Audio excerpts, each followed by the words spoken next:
This Torah class is brought to you by TorahAnytime.com.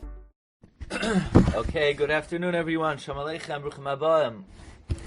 Continuing the Orchos Chaim of the Rosh, and we are up to the final two Oisios of the Orchos Chaim of the Rosh.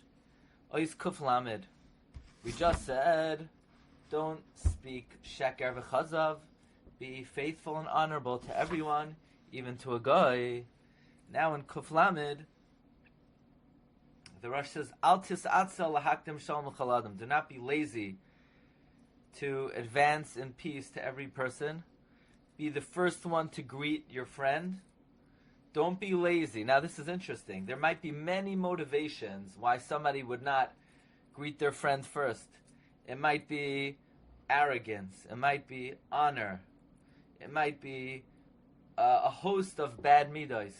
But the midah that the Rosh is emphasizing is the midah of laziness. And that's the midah that one has to be most aware of. One might just be lazy to be the one to greet the other person first.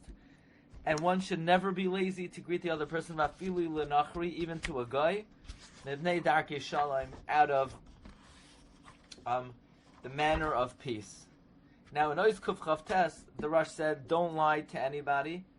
Be faithful to everyone. Even when you're allowed to, don't lie straight out. Even to a guy there, the Rosh didn't say Mibnei Darkei Shalom. That's because when it comes to lying, that's inherently obligatory. It's not because of Darkei Shalom, it's because you can corrupt your own character. But when it comes to greeting someone else, especially, Rashi and Gittin points out, you're mentioning the name of Hashem. And the Gemara says in Brachos and Daf Yud Zayin, that Rabbi Yochanan Zakeh was makdim sham l'chol adam, even to a guy. So here, where you're saying Hashem's name, we need a special heter of Darkei Shalom. Rav Goldberg points out, it's not only if you happen to meet your friend in the street, and any time you need to greet someone, you should be the one to greet the other. I guess you're invited to a bar mitzvah, a wedding, or so forth. You should be the one to respond that you're coming, and you shouldn't need the other person to call you up, are you coming? This is the Makar, Reb Goldberg says, for the story brought in the Nesivos Ar on Rabbi Yisrael Salanter, that when a great person would come to the city, the Rabbi Yisrael would not stand on ceremony and say, well, the proper prevalent custom is you're coming to my city, I'm the Rav, the important person in the city, you should come greet me. No, Rabbi Yisrael went out of his way to greet the other person. We find a similar anhaga by the Chazon Ish. When Erev Rosh Hashanah in the year 1949, the Brisker Rav came to Bnei Brak for Yom Naram and Sukkot, and the Brisker Rav arrived on Thursday, Erev Rosh Hashanah, and Friday was Shabbos. Before even the Brisker Rav was able to inquire about where the Chazon Ish lived, Chazon Ish already came to greet him. And we learn this behavior and conduct from Rabbi Yochanan Zakkai.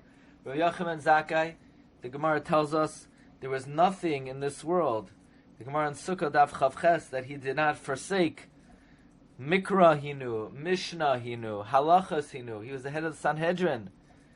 Nevertheless, it never happened even one time that somebody was able to beat him to it, to greet him before he greeted the other person.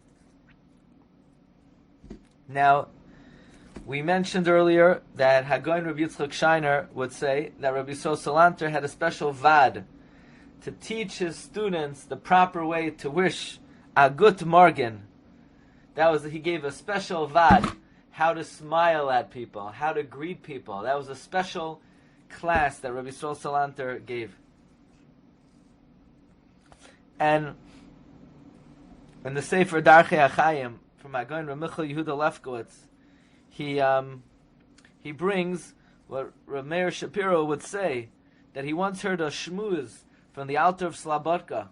One time during Chodesh Elul, the Alter gave a shmuz on how accountable a person is in Shamayim, how awesome it is, how Shamayim scrutinizes every word, every thought, every action.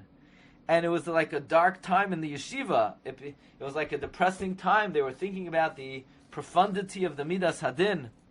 They would call that Elul the dark Elul.